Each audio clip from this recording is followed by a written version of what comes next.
You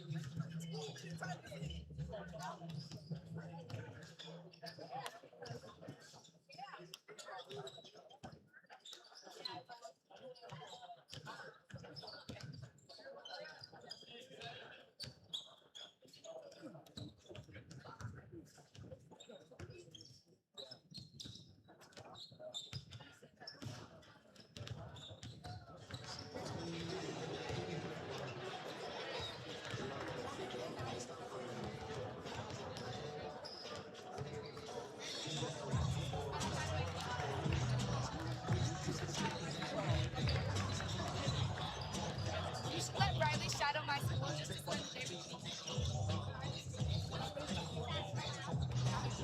Anyone can shadow our school. We have shadows all the time.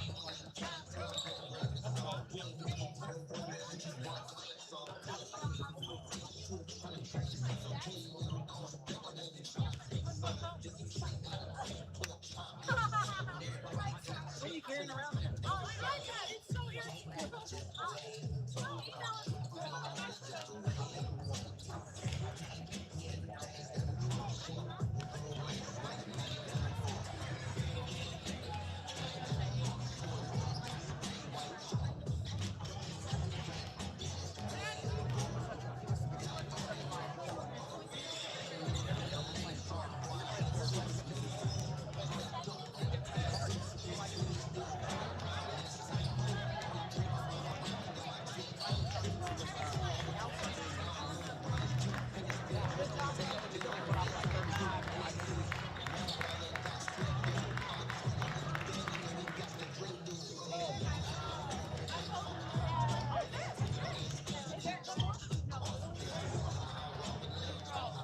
Every time I lose,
Does it roll? Does it swing? Does it have a busted spring? If you call Door Systems, we have everything. That's 524-8535. Ask for me, Dory.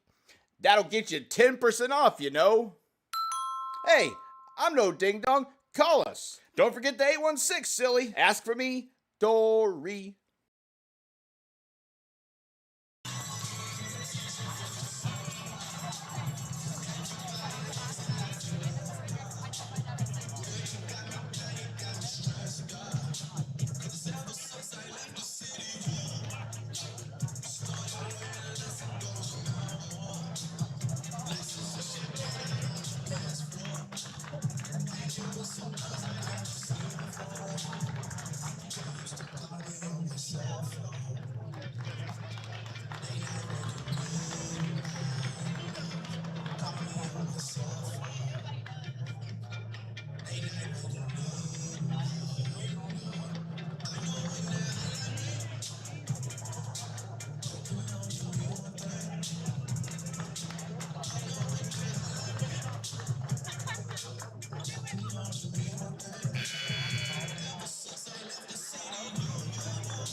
And a good Saturday afternoon, basketball fans, and welcome.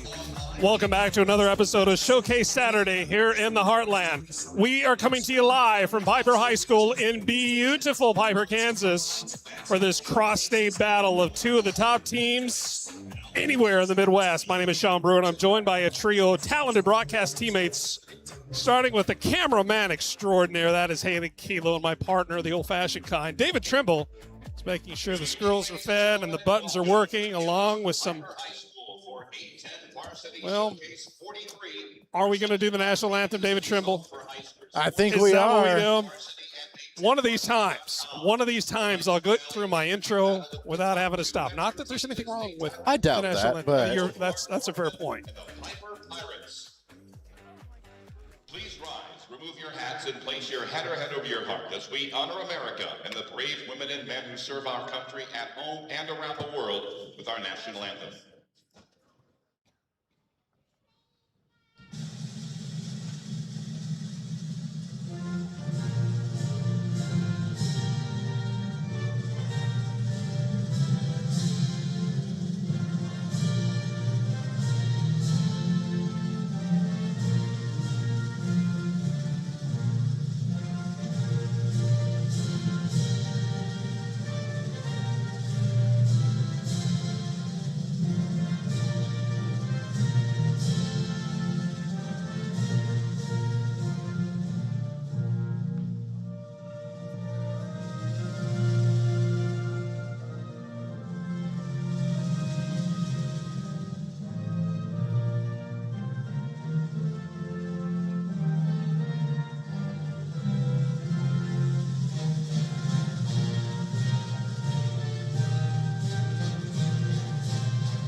starting lineups. First, making their third appearance at the 8-10 varsity events, the defending Missouri Class. And welcome back. Let's see, where were we exactly? You're getting ready to tell me something extremely important, I believe. That I think we're in for a fantastic game. Well, it's between the Northmen of Oak Park and the host for this year's Showcase number 43, brought to you by 8-10 Varsity and 810varsity.com. Well, the Northmen of Oak Park made the 30-minute or so trek over here to Piper High. Are also the Northmen's opponents here in the final game of Showcase 43. Well, the breakdown between the two teams, depending on your angle, if you will. You look at Northmen from Oak Park and their 8-2 record. But quite frankly, that 8-2 record is a little deceitful because they have gone across the Midwest trying to find teams of their caliber to give them a challenge. Well, they've done just that, but they have dominated every team that they have gone against in the area, or at least the region, that is. Oak Park enters as really one of the more explosive offensive teams anywhere in Kansas or Missouri. They kind of have a streak about them. They dominated the William Jewell Holiday Classic and are coming off a very, very successful December where they kind of tested themselves against some of that national competition. Their offensive identity really is kind of revolving around this high-octane style of run and gun where they average 76 points a game. They thrive on the turnovers and transition scoring. Well, for the Pirates, who come in at 5-2, they're playing on their home court. The Pirates are currently ranked among the top teams in Kansas Class 5A. They've got a history of giant killing in this event, including a major upset over Mill Valley in last year's shootout hosted right here by Piper High. Their defensive identity for Pirates, or for Piper, that is, they kind of a physical, defense-minded team that looks to slow down the high-scoring offense of a team like Oak Park, and certainly their defense is going to be tested tonight. Well, for Piper, you know, they've got a couple of big guys. You could say, David Tremble, that they've got a height advantage, but is that really going to matter when you go up against such a high-powered offense that can put up points as fast as you can give them? Yeah, I'm not sure. I mean, yeah, we're seeing some 6'7", 6'8", 6'4" players on Piper, and they are on paper much taller than Oak Park, but Oak Park plays much taller than they seem on paper. Like you have said, they've been on a tear, 9-3 for the season, and I think we're going to be in for a great game.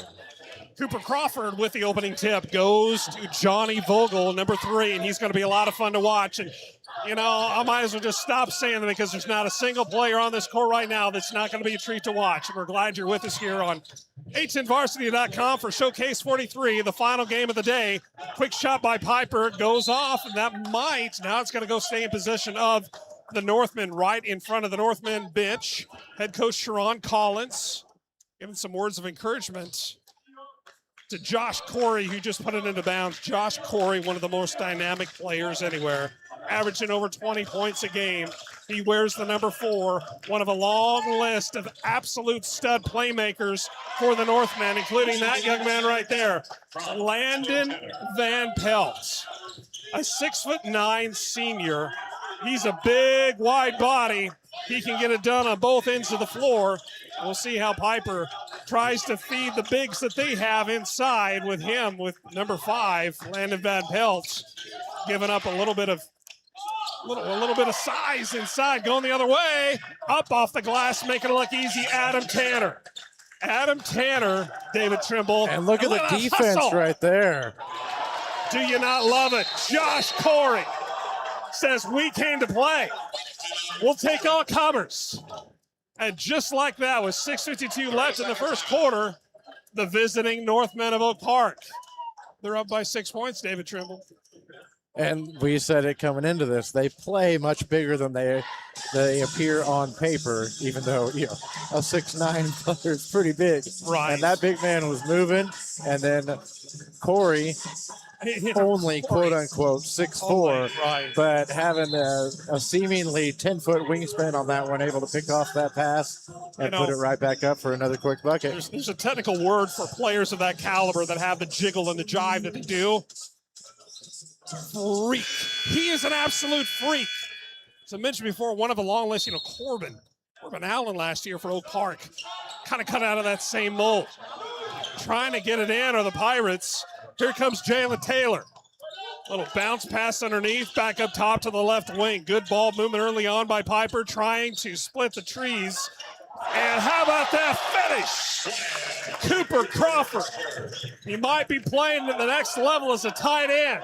But right there, he shows us his basketball chops and still make him a sought-after recruit. And a quick foul. And you know what? Early on, Bernard, he's saying, you know what? I'm gonna pester you. I'm gonna try to stymie you every chance that I get. And he'll take that foul. Now, of course, as we saw in the the second game today, David Tremble, the Piper girls, they ran into some foul trouble as well. Piper certainly cannot afford for their starting five for any of those athletes to get into foul trouble if they're going to have a chance against the Northmen. Because the Northmen have shown that they have definitely come to fight. Oh, are you kidding me? I mean, that is surgical precision. These passes, you talk about being fundamentally sound. And so far, what I've seen, I've seen Oak Park on tape, but I haven't seen them in person, and they certainly jump off on the tape if they're crisp passes, fundamental defense, and they're where they need to be on every play. Just like that, but an offensive rebound, trying to catch him sleeping. And the follow-up, DJ Jackson. And the bounce in his step was fantastic. I mean, he got that ball, went right back up with it, able to caress it into the basket and earn himself a trip to the stripe. Seen DJ Jackson for the last several years at a number of these showcases as well as the 5A state tournament. I tell you what, I don't know that I've ever seen him disappoint. You know that he's going to bring it every night. But you watch him, and he's kind of that stealthy player. He'll just kind of sneak up. And then what do you know? He's got 26 points and leading his team to victory. Got a lot of work to do to make that happen tonight. Oak Park up by 3, 5:40 left in the first quarter. Here's Howie Chase giving it up top to Corey. Again, the up-down and Piper right now. I love the off-ball screens that I'm seeing Oak Park, and right underneath is another one. Kind of caught him sleeping. Coach Wallace, he just kind of rubbing his chin a little bit, trying to come up with something that he can adjust his defense to somehow account for that backdoor pass. But just as fast as they can adjust, the offense makes the adjustment. And he's a little strong off the back iron on that one. Al Fincher, who got the start tonight in front of Jakaya Duff. Duff, the 6'6" junior, will be in the lineup at some point tonight, but he didn't get the starting nod. So much whenever you have a couple of top teams, so much of it is matchup based and who's going to be best on which player. Tonight, Coach Sharon Collins felt that Fincher, they're just going 1, 2, 3, 4, 5 for your starting lineup. It makes it easy, for the scorekeeper and for us. And for us, because we have to count more than 5. We're in I'm trouble. not so good with the numbers, so. 8-5, 5:17 left in the first quarter. Make it 8-6. Pirates kind of got punched in the mouth the first couple of trips up the court, but since then they've steadied themselves and kind of taken that proverbial deep breath. And Jackson has hit both of them. Makes it a 1-point contest. Here comes Adam Tanner and the Northmen. Now into the front court, waiting for that screen down low to pop somebody back up, and there he is. Thought about the 3, did Al Fincher, but thought better of it, and that is a Jalen Taylor. He does a good job.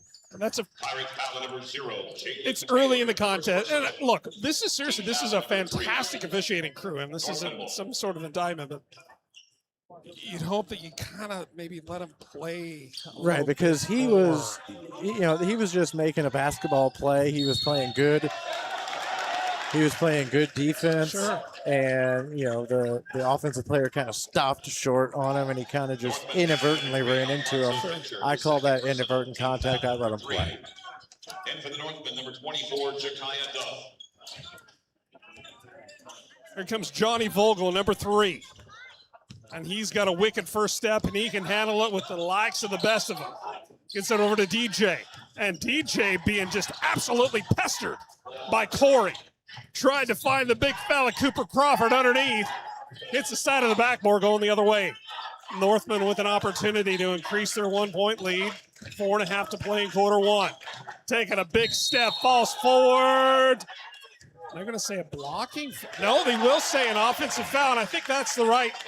And Jekiah Duff, and you see him, he's easy to spot. He's kind of got he's got that ponytail, so he's going to be an easy one for us to identify. And unfortunately for him, the officials as well, as he picks up a foul. And that was a good call. There we go. Thank you very much, David Trimble.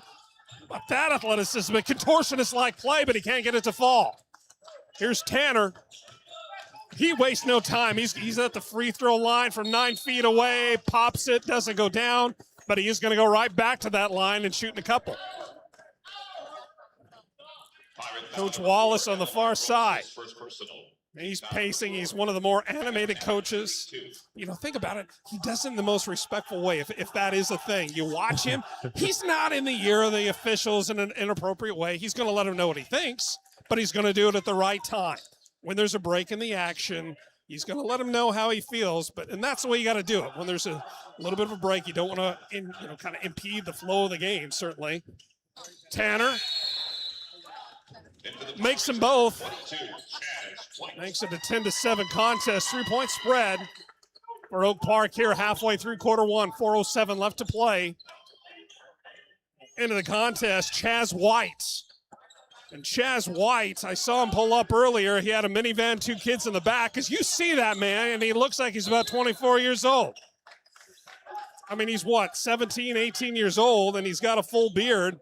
I've been trying for 38 years to grow a full beard, and look what I got, nothing but peach fuzz. I mean, and he has years of eligibility left, so, And I do not. After he went pro for a while, come back, finish out his. DJ looking for a little bit of help. Cooper Crawford from 3. He drains it. Cooper Crawford from the top of the key. Getting it done early from the inside and out. And we're all tied up at 10 apiece. 3:38, 3:37 left in the first quarter. Here's Corey, been a little bit quiet offensively since about the 6-minute mark. And again, lethal passing. Adam Tanner. The guy has like 4 eyes, 2 on the front and a couple on the side. The way that he can dish out that ball is a thing of beauty. And he is so quick, able to get off that dribble, draw the defense in, and then just pass it off to the open man. Whenever you see fantastic teams like this, and as we mentioned before, I don't think there's going to be anybody that takes issue with us saying that Oak Park is truly one of the top, if not the top team in Missouri, as evidenced by their state championship last year. But when you look at a team like this, you have to have playmakers, but you have to have that one player. All the teams do. And Brody Vaughn coming into the contest right now, the 5'10 junior, but you have to have a player like Adam Tanner. Someone that's a little bit unassuming. Sometimes you kind of lose track of him, but he is going to absolutely take the dagger to you whenever he can.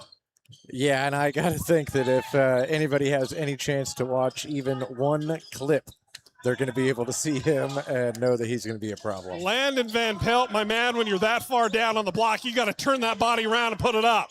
They'll be able to watch that on film and learn from him. But you know what? When you can make the shot from the top of the key, he says, hey, Cooper Crawford, I can do that too. He drains it, another 3, 15-10. Biggest lead of the game now for the Northmen. 2:20, 2:19 left in the first quarter. Here's DJ Jackson. Over on the left wing. Again, Corey. Jackson with a nasty first step, fade away from the elbow.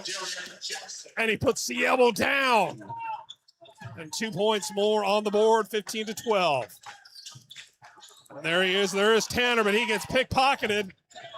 Jalen Taylor tries to feed it to Crawford. Off the glass, Cooper Crawford. The tight end commits. He's going to go play at the next level at one of the Dakota schools. Here's Corey. Corey again demonstrating the kind of player he is. He knows what his role is. And hey, when the other players are getting it, he's going to hand it off, and look at that drive. Make no question. And that was absolutely the right call, and that is a thing of beauty. The way that he uses his body, he turns it just right, lays it off the glass. So smooth. And Alamar Brooks has picked up his second foul in the first quarter.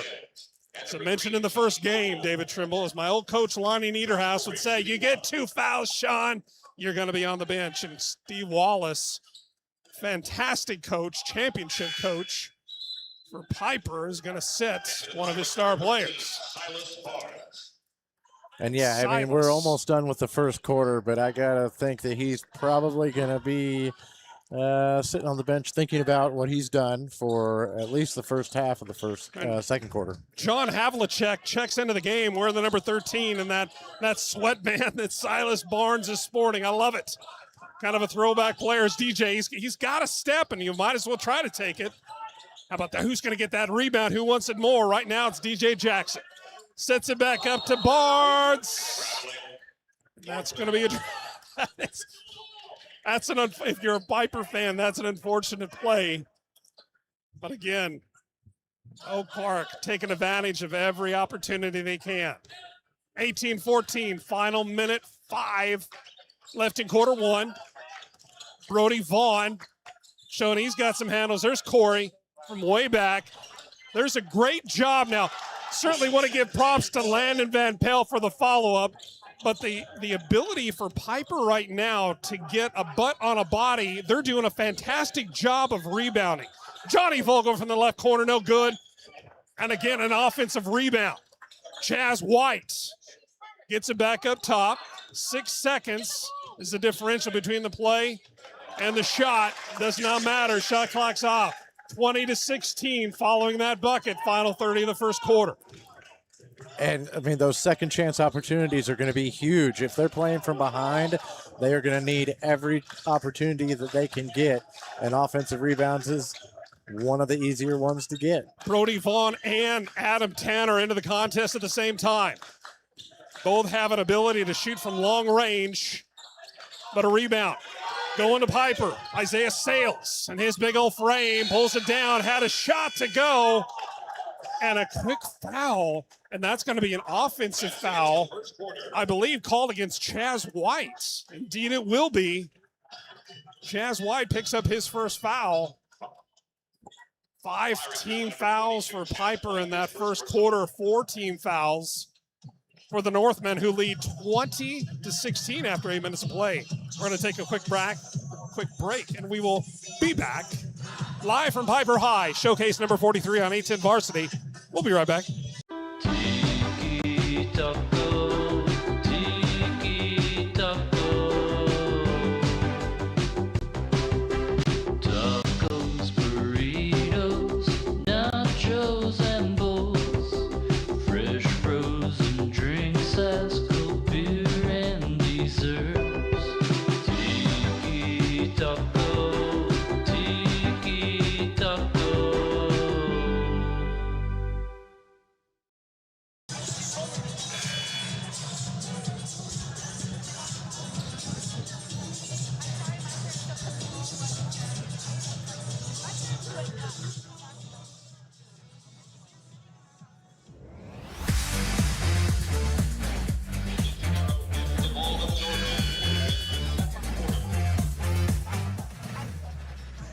to 16 after 8 minutes of play. Start of quarter number 2. Howie Chase back into the contest. Inbounds it to Adam Tanner. First quarter adjustments by both coaches. Upcoming defensively, more the same for Piper.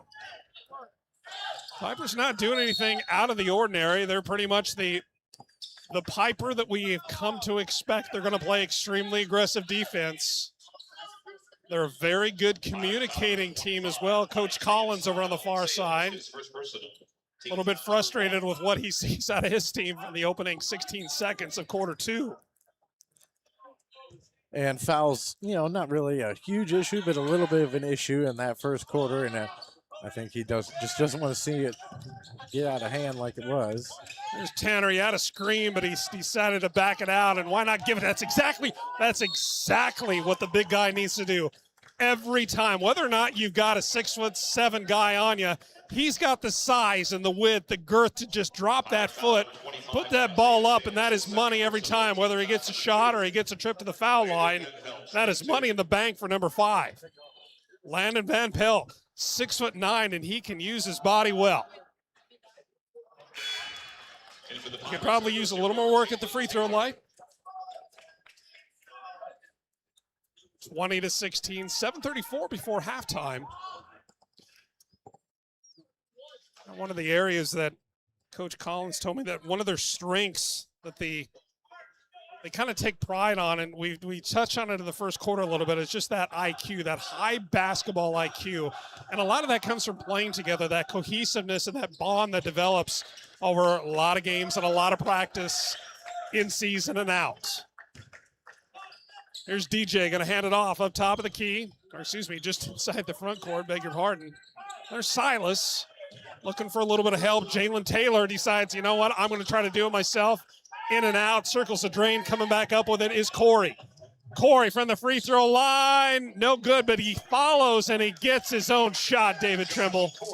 And not putting the ball down and just going straight back up with it is fantastic work by that. Great coaching, great execution. For all you bigs that are watching at home that maybe you're still young and going through your development cycle, you know what, David Trimble's exactly right. You don't have to put it back on the ground, but you know what? When Adam Tanner puts it on the ground and puts it up off the glass, scoring a couple more, all you can do is sit back and say, yep, Adam Tanner doing Adam Tanner things. Again, one of those stealthy, lethal players, one of many on the Northtown roster. We're going to take a quick break. We'll be right back. 24-16, Showcase 23, live from Piper High. Your home for high school sports, 18 Varsity.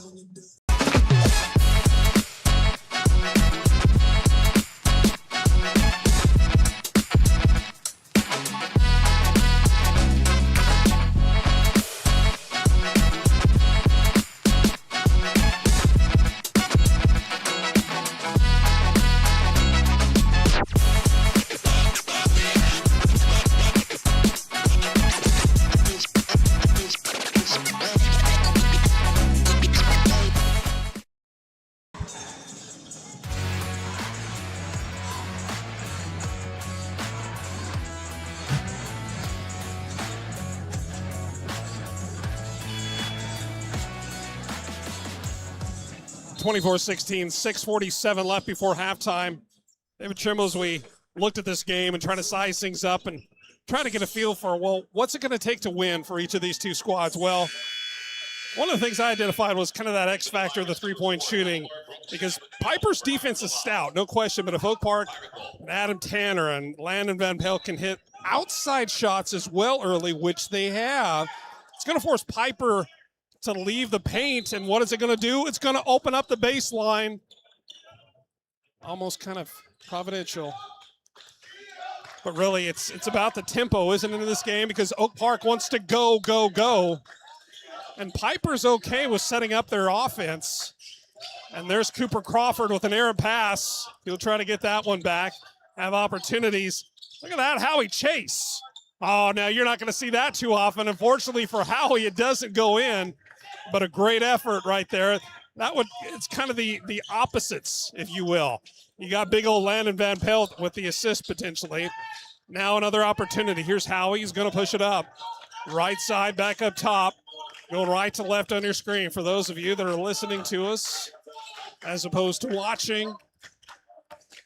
Left to right on the floor. Van Pelt thought about a three from the right corner, but he moved a little bit too much. And again, this is not the NBA. You can't get away with 7 steps. And he just went for a jab step, and I think he jabbed both feet on that one, right. And they're not going to let you do that. But I like on that last position, they kind of slowed it down a little bit. Both of the teams. And The officials having a word with each other. yeah, I'm sorry, I didn't see what that was, but 20. both teams had been kind of running a little bit and, not necessarily playing sloppy, but not playing quality ball, and then he gets a drive like that. DJ Jackson puts it up and in. Finally, one off the glass. He makes it look easy. Oak Park had been on a 6-0 run to close out period one in the first 4 and 2 until that DJ basket. 24-18, 5.5 to play before halftime. There's Van Pelt. Thought he was going to give and go. He had the opportunity. Instead, they're going to give it out to Tanner, who's going to get into the paint, wait for a little bit of help, now to the left corner.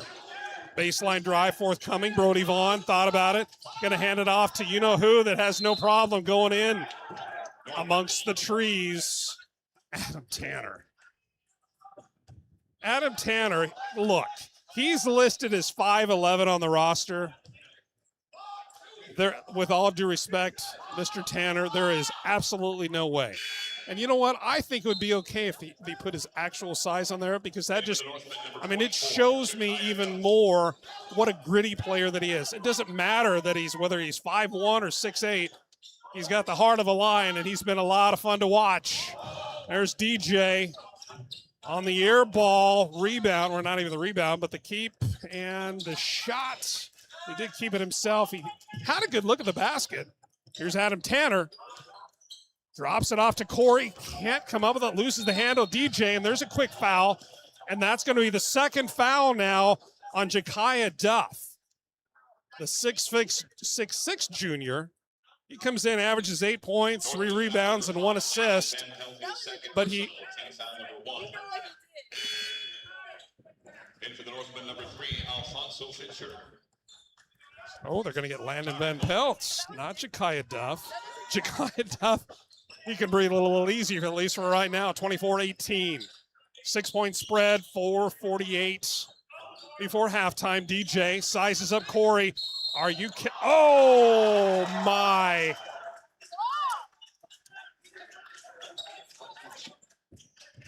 Look, a couple of all-star players going one-on-one.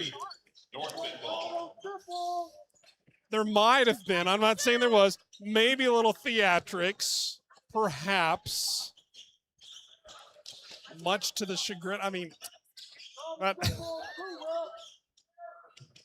and look, you certainly don't, in no way am I faulting the officials, and we said this, to be fair, we said this in the first half, or the first quarter, we kind of would like to see him just sort of play.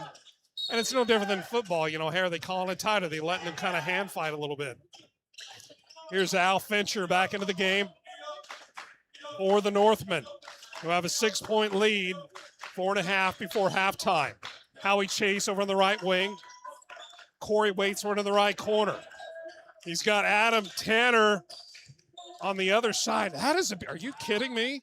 That is not an easy shot. He has worked on that over the years, no doubt about it. DJ one-on-one, Tanner trying to do what he can to slow him down, and there is no call, and that is the right call. But I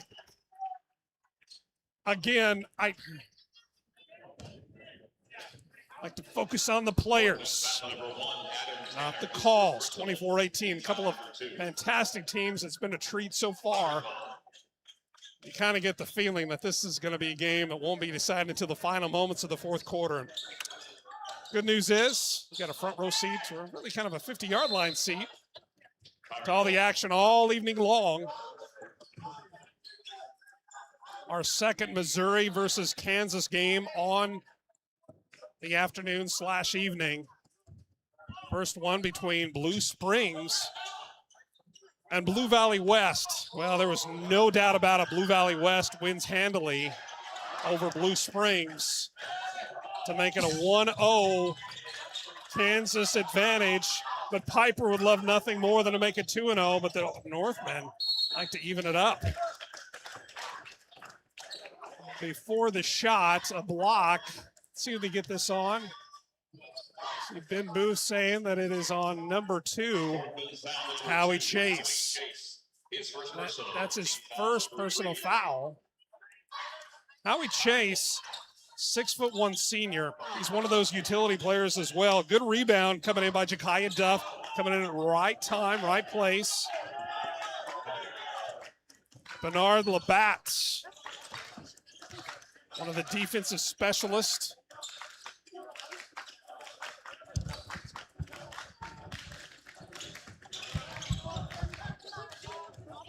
Oh, Howie Chase originally played for Liberty, top team over on the Missouri side, north part of Kansas City. For those of you that are geographically impaired, David Trimble, sorry if that hurt. It's okay.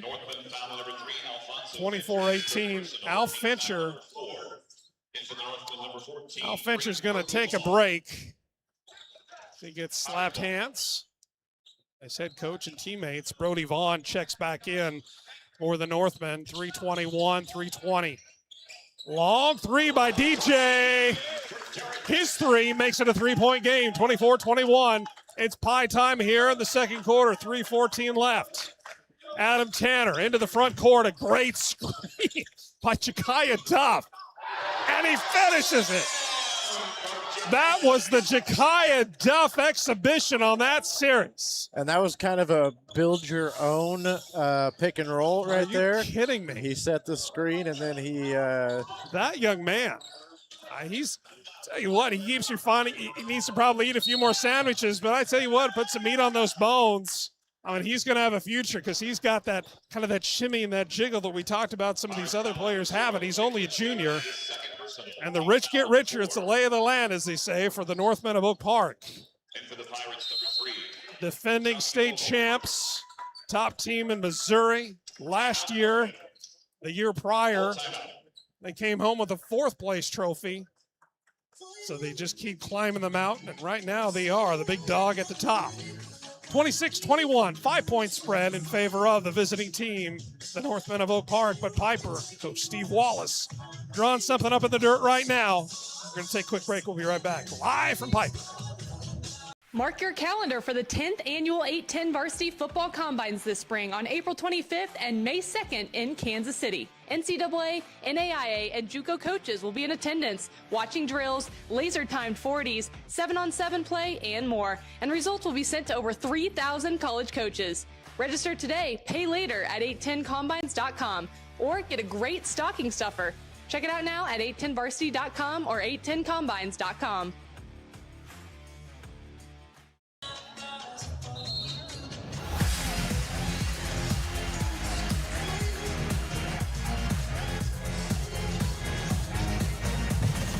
Two minutes, 44 seconds before the break. 26-21, Oak Park over the host. Showcase number 43, the Piper Pirates. Here in beautiful Piper. Kind of north and west of Kansas City, Kansas proper. Just off of K10. Kind of between K10 and 435, I guess you could say, ish. All right, K7. maybe close. K7, I beg your pardon. Well done. Here I'm teasing you about being geographically impaired. Wow. Brody Vaughn gets it up to Corey, who's waiting for a little bit of help. Good effort by Chaz White. Just trying to frustrate him a little bit, and DJ had an opportunity. He was about a fingernail and a half too late. Here's Adam Tanner, 9-8 on the play clock, going back in right to the well. Gets his own rebound again, almost back-to-back offensive rebounds. And he is just, Ja'Kiah Duff, in the second quarter, he is absolutely taken over. We haven't heard Corey's name quite as much in the second quarter, but I have no doubt that's going to change on a moment's notice. Official's going to call a quick foul, and Adam Tanner gives us LeBron hands, palms facing the air. Foul number 4, Josh Corey. And Josh Corey is going to be the one called for that foul. At the line, Alamar Brooks, the 6-foot senior. He averages nearly 14 a game to go along with 8 rebounds. He's a very gritty player. His free throw percentage, however, not quite as stellar.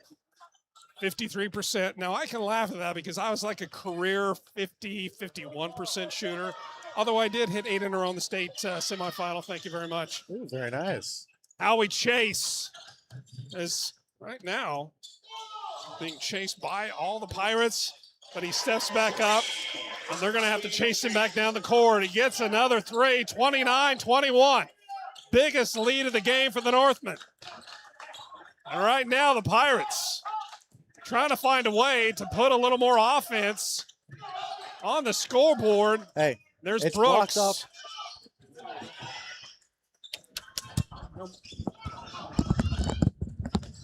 And going all the other way off the glass. Rebound by Piper going the other way. Cooper Crawford. Bounce pass into the waiting arms. So the waiting hands of Howie Chase. Little ambitious pass. Here's Crawford going the other way. Johnny Vogel looking for somewhere to put it. He puts it in the hands of DJ. Derek Jackson. And he does the right thing. He backs it out just a little bit. His team's down by 8, final minute of the second quarter. He says, well, I guess I could take it myself. Maybe not the shot that Coach, and you see Coach Wallace kind of grimacing a little bit. But again, you know, you're not going to be too upset because he's going to make more of those than he doesn't. I mean, they were giving it to him, almost daring him, and he took the dare. Right. It didn't work out this time, but. Sure. Here's Johnny Vogel up at midcourt, giving chase to Howie Chase. Tanner playing catch with Brody Vaughn. Kind of a smaller lineup, save for Jakaya Duff. Opportunity now, last 15 seconds. Beautiful pass inside. Chaz White finishes it off. 6 seconds, 5 into the front court. Here's Adam Tanner, takes it up, off the glass and in. And at the buzzer, Oak Park is going to go into the locker room with an 8-point lead, the biggest of the game, 31-23.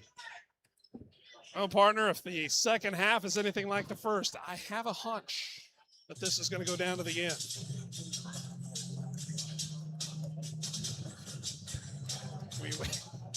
And friends, sometimes you think, what are those guys talking about? Well, we have fans who are kind of walking behind us, and we're not accustomed to that usually. And sometimes they brush up, and I thought it was just David, kind of touching my backside, but it was really some of the fans. So, but anyway, 31-23, we're going to rack and reset, be back in about 10 minutes. Some first half stats and thought about half number 2. When we come back live from Piper High, this is A10 Varsity Showcase 43.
Does it roll? Does it swing? Does it have a busted spring? If you call Door Systems, we have everything. That's 524-8535. Ask for me, Dory.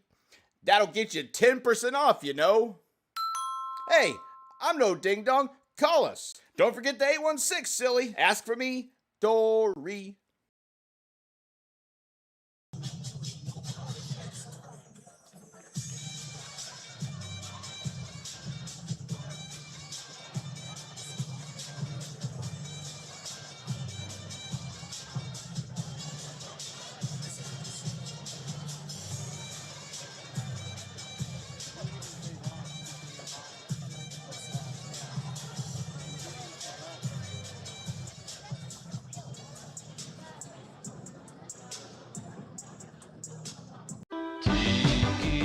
taco, tiki taco. Tacos, burritos, nachos, and bowls. Fresh frozen drinks, ice cold beer, and desserts. Tiki taco, tiki taco.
You take our picture.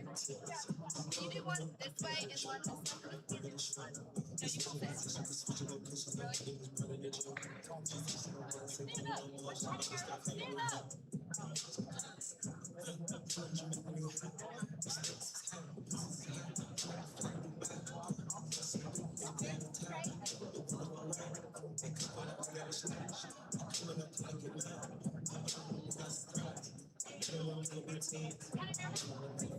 You're good.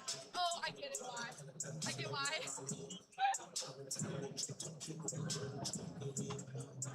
Thank you.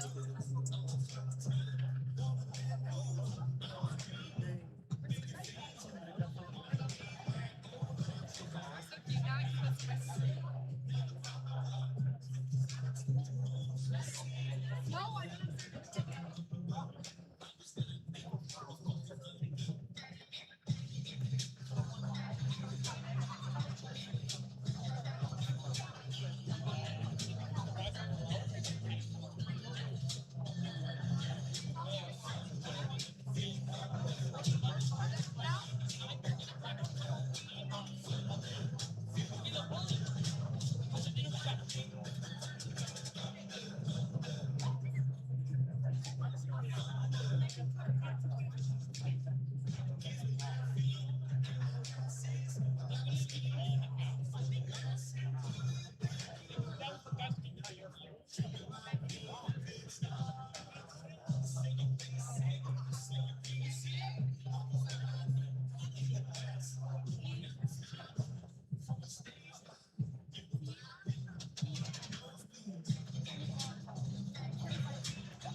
16 minutes left in regulation to determine who's going to come away with bragging rights between Kansas and Missouri. Right now, Missouri in control. And Oak Park High is representing the state well, 31-23. Halftime score. David Trimble, as we welcome you back, looking at the first half for both of these two squads, and especially the score sheet. A couple of things kind of jump out at you, I think. And I think the biggest thing would be the distribution of points. Oak Park has 5 different players who have scored, and Piper, just 2 of the team members have scored. They have got to get that ball spread around, get more people involved in their offense.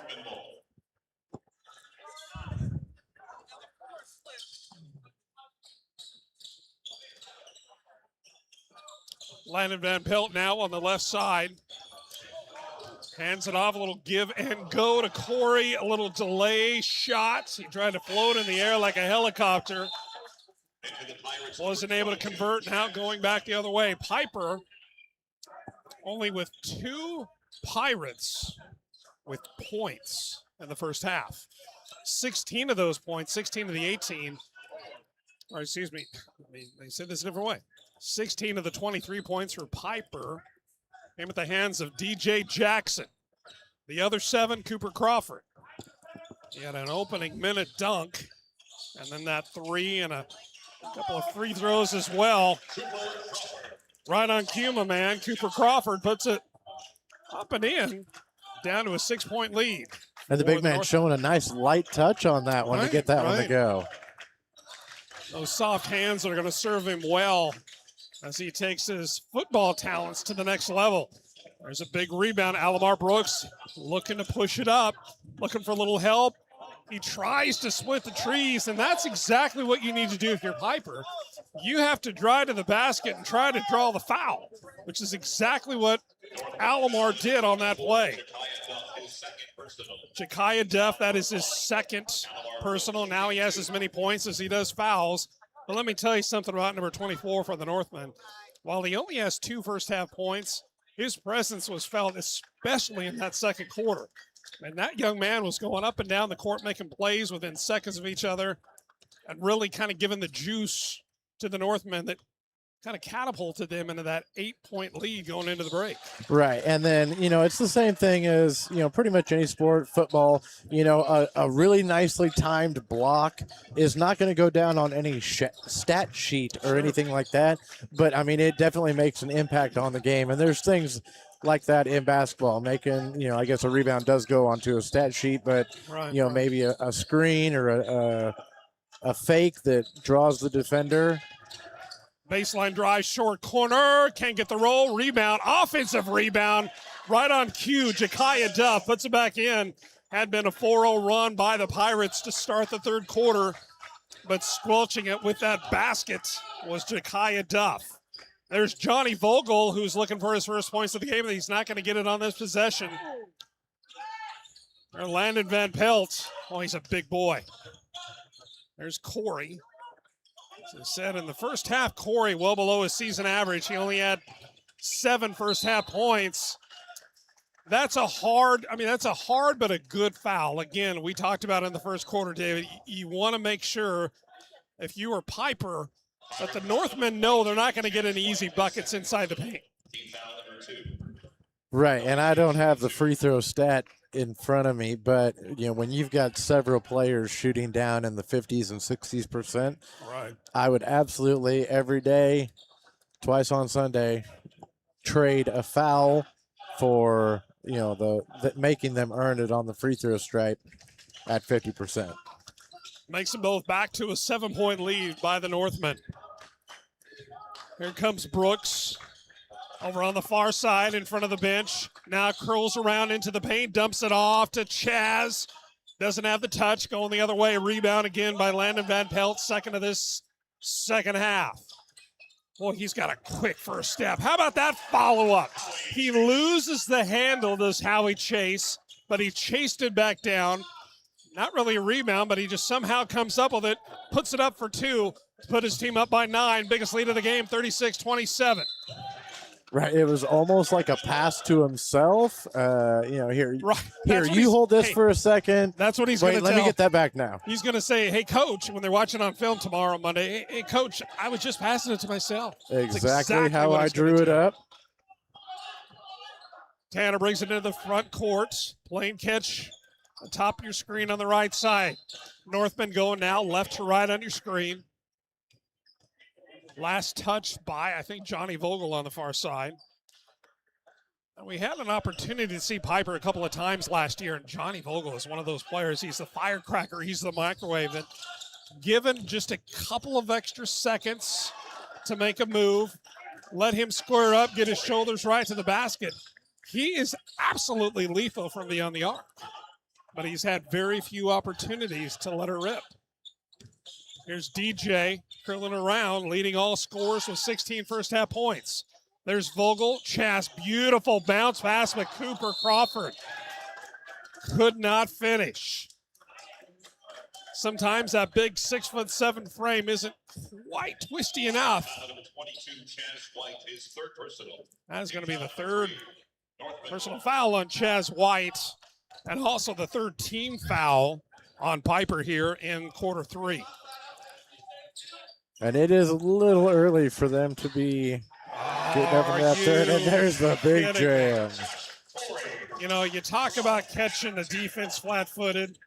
That was an absolute thing of beauty, and I have no doubt that Coach Collins drew that up because they saw something when they were looking at things in the first half, or after the first half, identified a weakness on that baseline. But I got a feeling that Coach Wallace is probably going to give some words of encouragement, try to shut that door. But seriously, that was a thing of beauty. I mean, this is an offense by the Northmen, certainly, that is kind of an outside in. You know, they don't have too many players that play with their back to the basket, even the big fellas like Landon Van Pelt in a 6'9" frame, because he can shoot from anywhere. 40-27. What was a 31-23 advantage by Oak Park at half has now ballooned to a 13-point lead here at 4:11 left in the third quarter. Now down to 12, 40-28. Well, excuse me. That was Derek Jackson. 40-29. There, they get it right. My math is a little bit off. Corey from way beyond the arc. And he's got the last 5 points for the Northmen. And Coach Wallace has seen enough. He got to cool down number 4.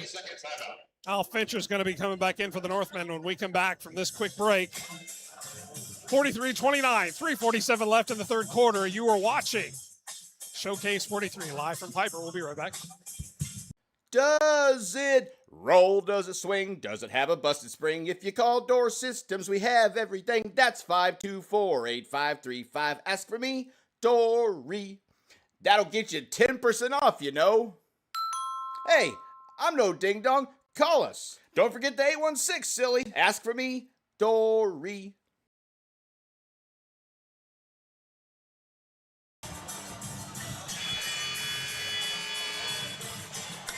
43-29, 3:47 left in the third. David Trimble, the halftime adjustments that we talked about that were going to be so critical for each of these teams, certainly right now has favored Coach Sharon Collins, the 2010 KU grad, one of the great KU greats. Is it okay to say of yesteryear? Is 15 years enough? You know, it doesn't seem like it, but I know. really do think that it is. Once the day's gone by, is that a better way to say it? Corey, quick pass. I love that ball movement. Is that going to be another offensive rebound? No, I think it's, they're going to say the last touch by a Pirate. A little reprieve for the Northmen, 43-29. Speaking of Coach Collins, I had a chance to speak to him earlier this week, and I said, Coach, what are some of the strengths of your team? What would you, right now in the season, he says, the ability to execute at a high level and our basketball IQ. Well, we have absolutely seen that tonight, David. And he said it's a motivated, tough group that's really not accustomed to losing. Well, and I guess the state championship has that effect on a team. Now, the Northmen are not the only team that have been in a state championship game in the past couple of years. 2 years ago, these Piper Pirates were in that final game. They came up just 1 win short. And then last year, they fell to Highland Park in the semis, which was an absolute classic of a game. Had the opportunity to broadcast that game down in Emporia. And that is one of the highlights, certainly, of my basketball broadcasting career over the past few years. And that was a game that Piper was down even more than they are right now in the second half. And I bring that up because this is kind of the same sort of style of play out of the Northmen as Highland Park out of Topeka. We'll see whether or not that some of these seniors can kind of pull from that experience. Rebound going the other. Had an opportunity. Did Isaiah Sales. He was streaking down the near side.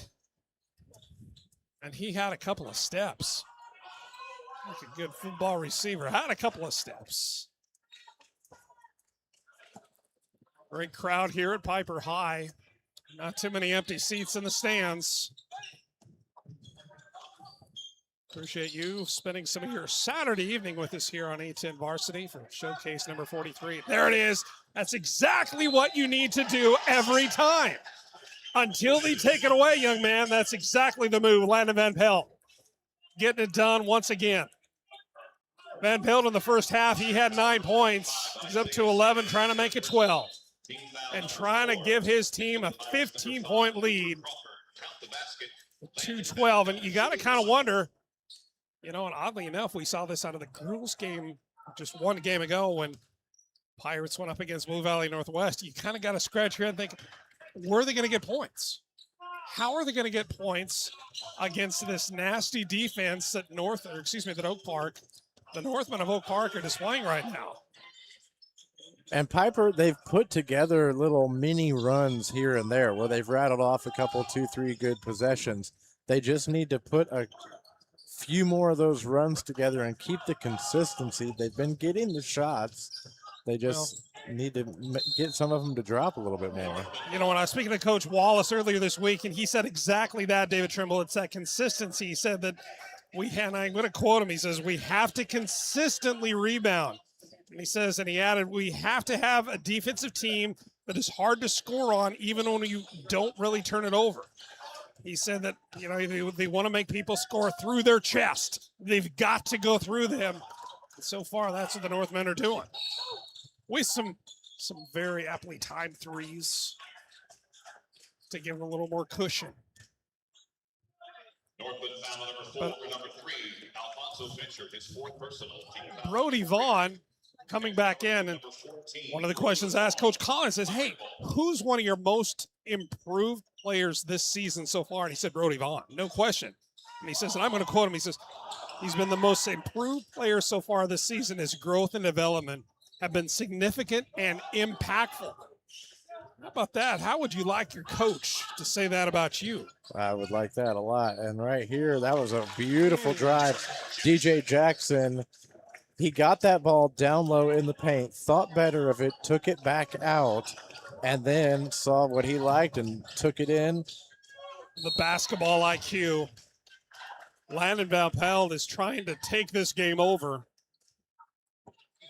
Josh Corey now with 11 points on the evening, but quite frankly, the offensive prowess, we'll say, out of Landon Van Pelt, I think has probably been felt a little bit more.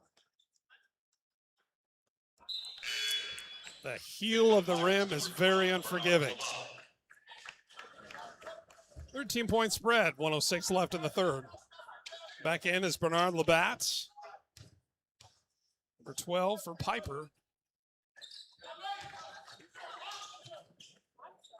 The young man over there on the far side who just took that inbounds pass, number 3, Johnny Vogel. I think if Piper has a chance to put some points on the board, they're going to have to loosen him up. They're going to have to, some off-ball screens on the far side, kind of turn that is that's an easy way to get a couple of points. Cooper Crawford. And you never know, a basket like that. We're only talking about 12 points, David. And right here, we The might have clock's a. still run. Why is the clock still running? I'm curious. I think it was because that was such a quick whistle.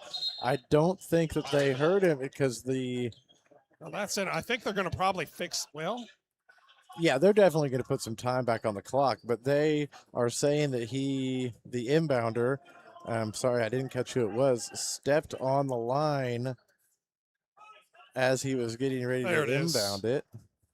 it's a good job by the officials. We, look, we're not on the court. We just have the ability to kind of watch the play from high atop and see the scoreboard out of the corner of our eye. And the official down there right on top of it. There's Crawford from 3 with a hot hand. That does not go. 32nd. That's going to be a travel. Johnny Vogel, when he's not scoring, there's other ways that he can impact the game, and he did so on that play. 30.7 left in the third. Piper down by 12. And Jalen Taylor was right there getting that trap defense on him, causing him to stutter step and causing that turnover. And right as I say that, a little bit of an errant pass, and it goes the other way, but there's a reach-in foul. Well, I thought the back official was going to come in and say, hey, I don't think you grabbed him, but not so. That will be the 5th team foul on Piper here in the third quarter. Tanner shooting 2.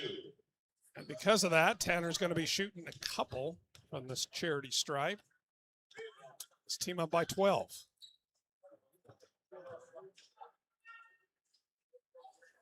Coach Wallace, asked him, tell me about your team, about some of your strengths and weaknesses. And he said one of the strengths, but it's also kind of a weakness, and he was very introspective about this.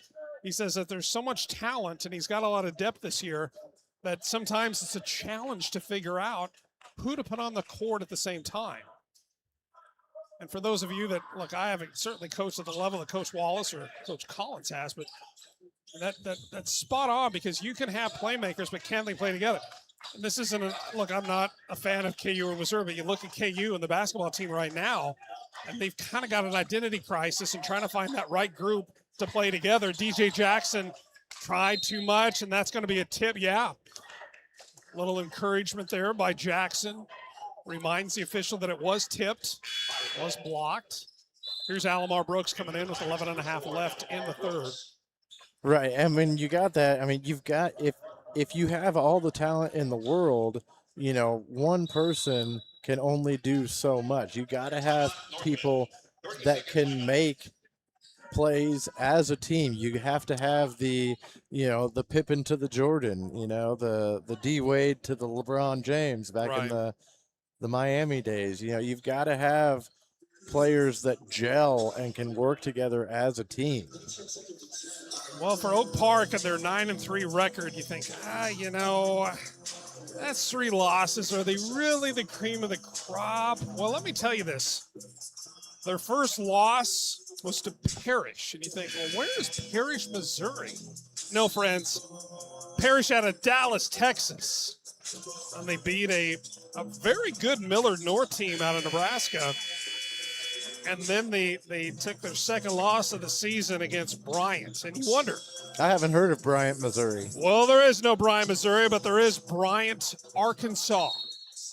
So look, Oak Park, they will take all comers. It does not matter. They will go. They will invite them in.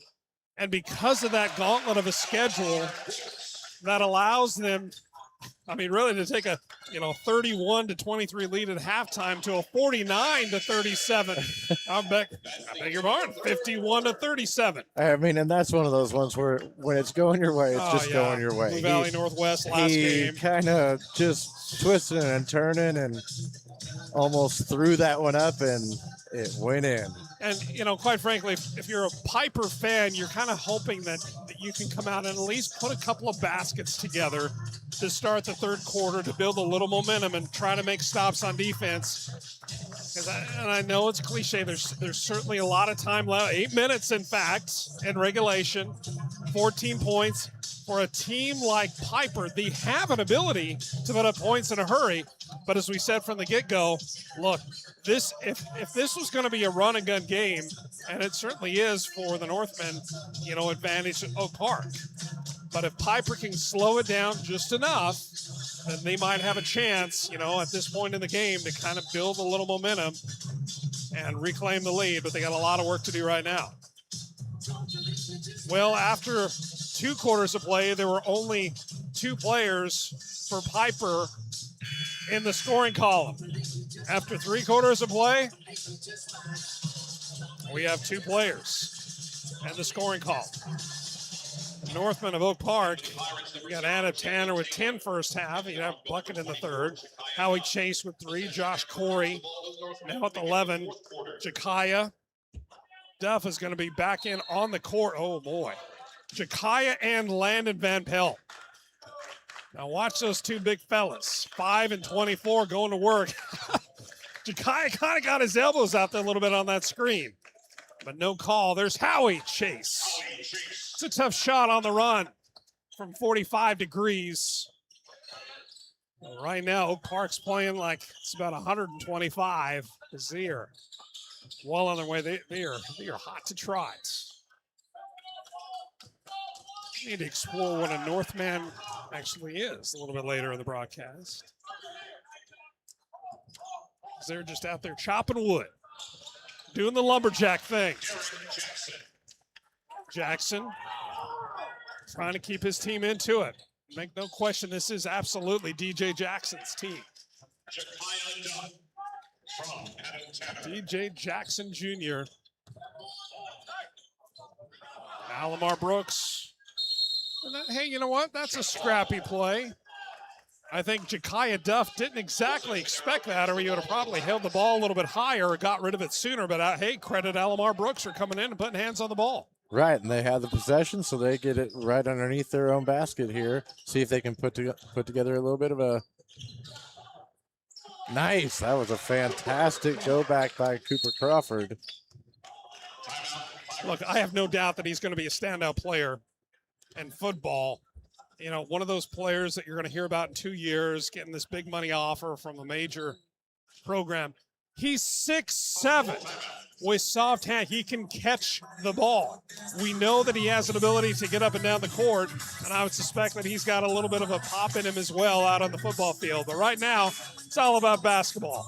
And this basketball game, well, if you're a Piper Pirate fan, you're not too happy, but if you are a fan of these Northmen, the defending state champs in Missouri, they are up by 14. One of the best in Kansas, hosting one of the best, if not the best, in Missouri. And a kind of a game for both teams that kind of says where they are on the season. Now, Piper comes in with 2 losses on the season, an early season setback. In fact, the first game of the year, they fell to an always tough Topeka Seaman team, 83-75. They rolled off a couple of big wins, one over Lincoln Prep and one over the number 3 rated Mill Valley Jaguars, led by Coach Kurt Bangle. Always a very tough team, but they beat them by 5, did Piper. 59-54. Shawnee Heights then, another squeaker of a game.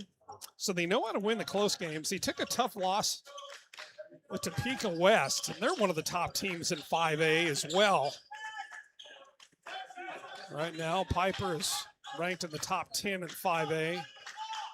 And for good reason. Now, finishing out their schedule, Leavenworth and Lansing with their next 2 victories until they ran into the buzzsaw of the Northmen. Not quite the touch that he was looking for. Johnny Vogel laying on the hardwood, but he pops back up. DJ. He draws a foul. He's going to go to the stripe. Yeah, Vogel stood in there and was trying to take the charge. There was a no call, and then he was in a very dangerous position there. Derek Jackson shooting 2. The most recent Class 6 rankings on the Missouri side, Oak Park, holding on to that number 1 spot. DeSmet, number 2. Rockhurst in the number 3 spot. And then, of course, Rollins, Staley. Staley and Oak Park had a battle royale earlier this season. which Oak Park came out on top. Now, I don't know if they're in the same district this year, Staley and Oak Park.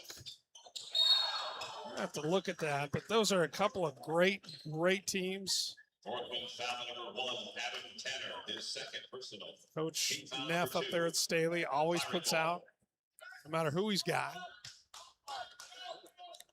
Al Fincher back into the contest. Vogel looking for a little bit of help. He's got Cooper Crawford. Free throw line to Jalen Taylor. Off the mark again. This half, Piper is shooting less than 20% from the field. Now, I'm no basketball expert, David Trimble, but I don't think you're going to win too many games shooting less than 20%. Well, the team that puts in the most points. Say that again, but slow down. The team that gets the most points, and that was a fantastic rejection right there by Brooks. Yes. That's okay that he, as a former big guy in the middle, that's exactly what, I love that. Cooper Crawford. You know what? Sometimes when they're not falling, there's nothing you can really do. Just keep shooting. Eventually, something's going to go in. Great exchange by both. A couple of great players either end of the court. 57-42, 5:08, 5:07 left in quarter 4.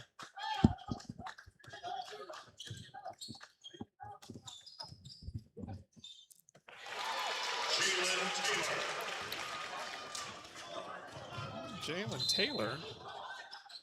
He averages 5 coming in. He's got a couple now in the contest. One of only 4 Pirates with points on the evening. And there's the other one, Chaz White. And on that last one, I think that was DJ Jackson that got the foul and turned around. He fell into me. How is that a foul on me? There's Chaz. Not about a bounce pass in to Crawford. Rejection from the backside. They got numbers. There's Josh Corey. And 1. 59-44.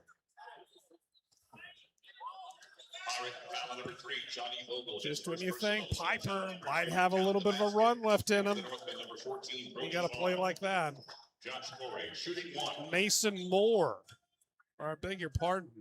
Oh, that's Brody Vaughn back into the contest. As we mentioned earlier, that Coach Sharon Collins said he's the most improved player on this roster. Getting some quality minutes tonight. Big part of this scoring explosion we're seeing out of the Northmen. There's Johnny Vogel. Ooh, DJ, nice. Nice cut. And all Landon Van Pelt could do is just kind of watch him slide by. Adam Tanner. Oh, look at that athleticism. Love that movement. I got to take that from the elbow or drop step. Waits for the screen, wrong side, my man. Oh, but he picks up a foul. Johnny Vogel. I think, no, I beg your pardon. Chaz White, that's got to be his third or fourth.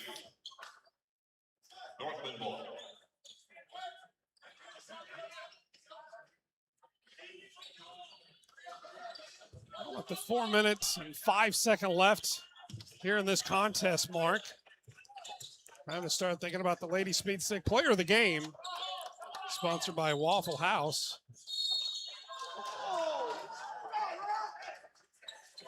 Oh, interesting. Well,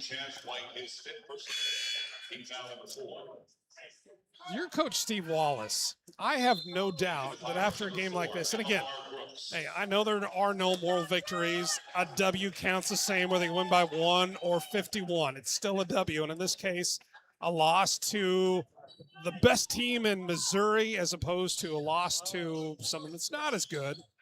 In Kansas, it's still an L. However, and we saw this last year with Piper, they had a couple early and midseason setbacks before they kind of found their stride. And as I mentioned earlier, made it all the way to the tournament. won a couple of games and came home with a third-place trophy. His third personal. Team foul number 3.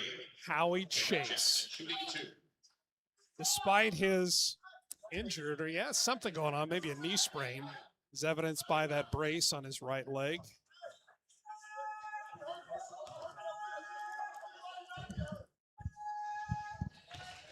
In fact, I believe he had the torn ACL on his right leg. Certainly a lot of that going around these days. Right, and that's why I think they're thinking about going to natural grass on the basketball court as well as. No. Oh my goodness!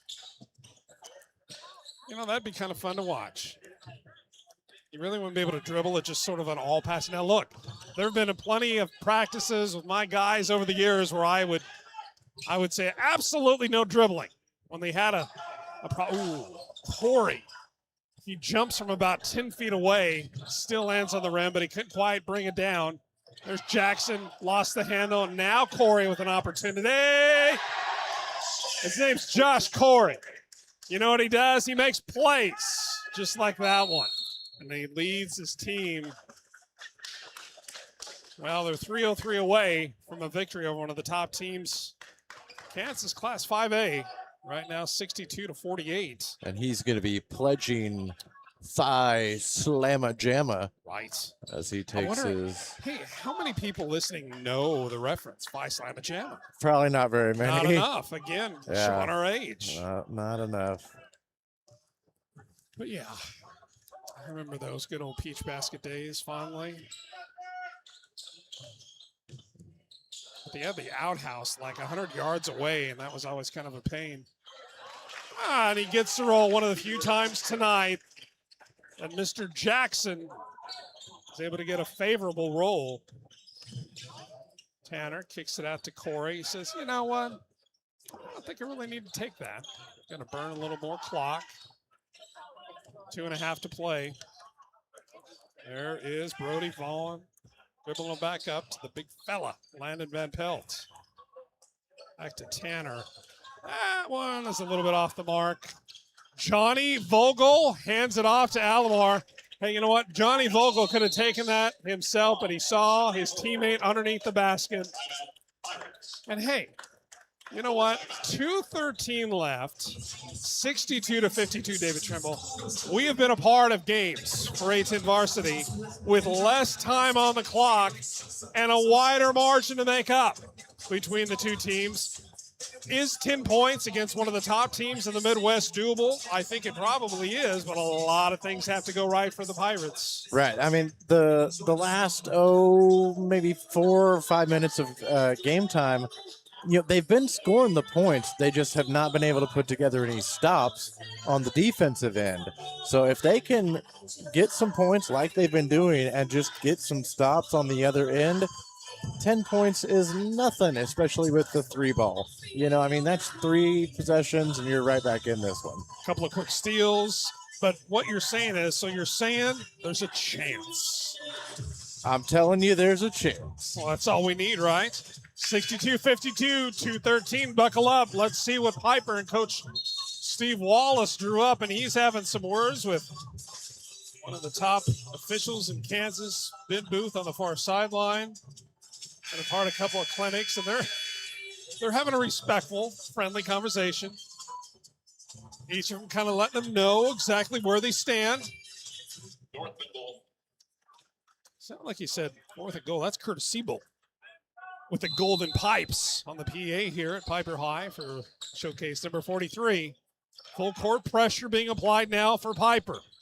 Trying to force the Northmen into an errant pass. Here comes Johnny Vogel from the backside. He had an opportunity, and he does it again. And hey, that is not a bad foul. But Johnny, you saw him circling around, and he was going full speed.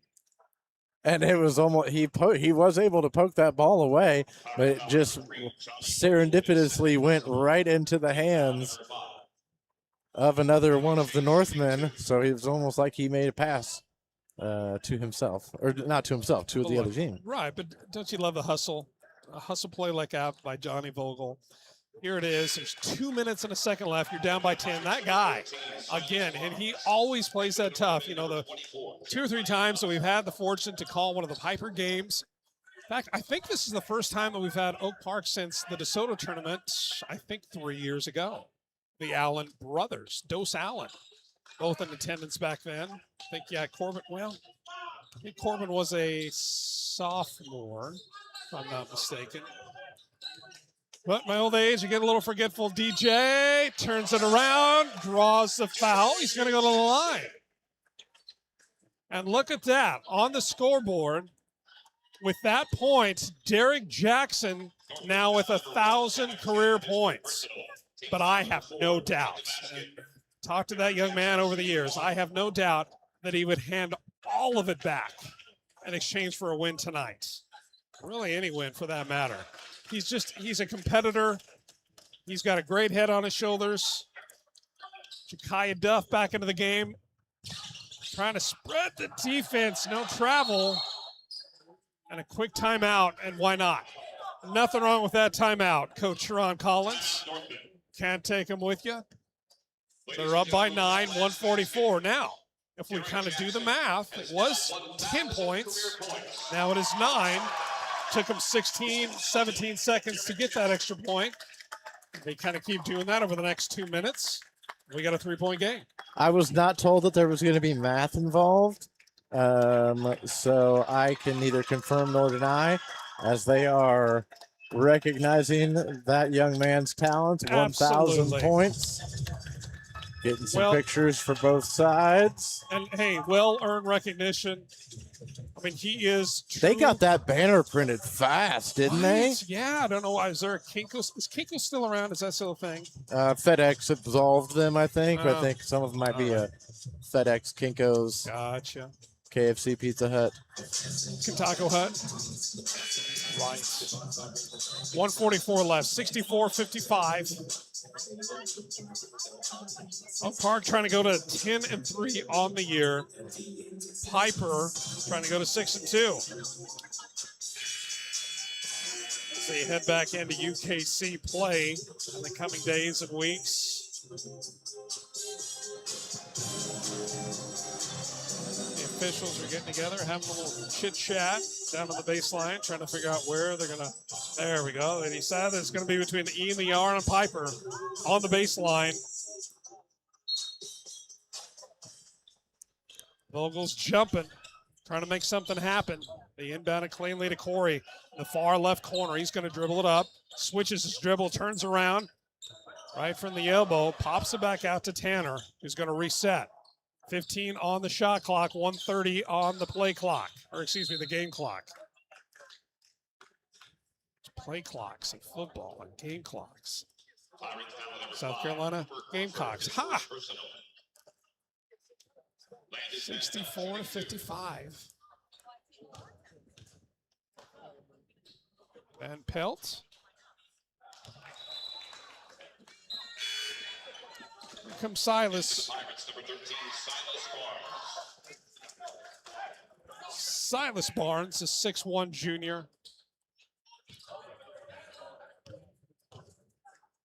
Silas Barnes, he shoots 100%. He's perfect on the season for the charity stripe, but he's also lethal from beyond the arc, which I'm sure is why Coach Steve Wallace decided to go with him here.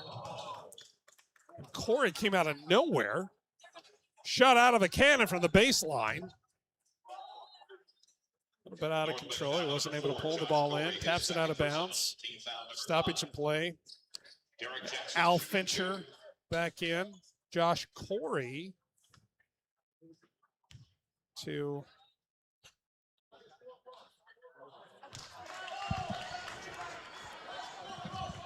Josh Corey with the foul.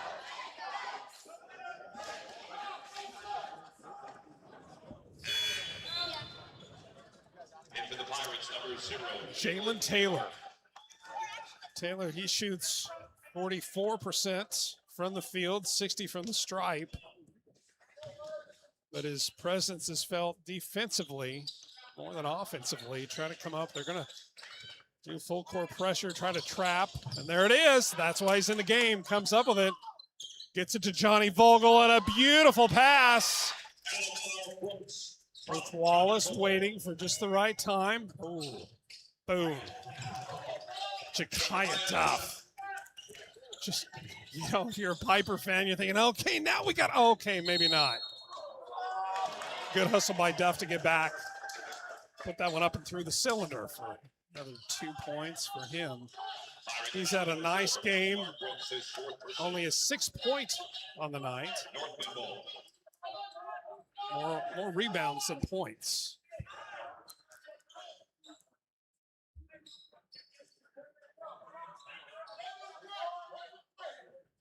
Well, David Trimble, as we think about our Waffle House player of the game, I'd like to know your thoughts. Bring in Hayden Kilo, our camera operator extraordinaire as well. And now it has to be somebody playing in this game. You can't say Steph Curry or anyone like that. I think they're looking for a quick foul, but they did not get one. And finally, Johnny Vogel is his hand on the arm of Josh Corey. Johnny Vogel, his third personal. Only his third foul for Johnny Vogel. Howie Chase going to be shooting 2. Both teams will be shooting 2 on each foul because they are. What was it, about 3 years ago where they changed that? Where the fouls reset after the first quarter, but they're 2 shots as opposed to the traditional one-on-one of yesteryear. Yeah, once you hit the 5, you're shooting 2.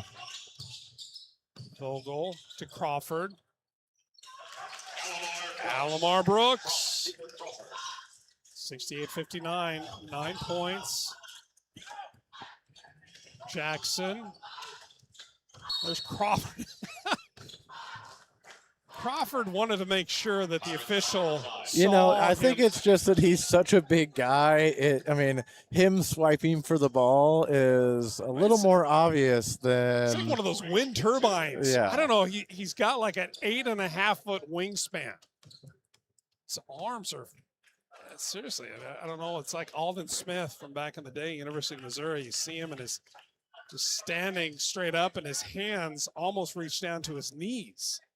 Absolute freaks. Crawford is like that as well. Laurie, and he makes the second, back to 10. Final 30 seconds. Showcase number 43 from Piper High. Always great host out here at Piper. Want to thank everybody for being a part of it. And there's DJ, and that's going to be a jump ball. Jump ball, possession, points to the team from Missouri. You're now with 20 seconds left, and you see Coach Wallace on the far side.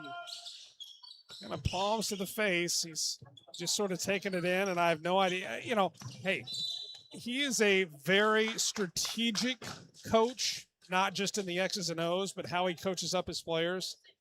And, I always say the good coaches can start with absolute nothing and somehow put together a team that can win games in the second half of the year. Would you say that he has strategery? Sure. I think that's a good word. And, we've seen firsthand some of those teams too. And, I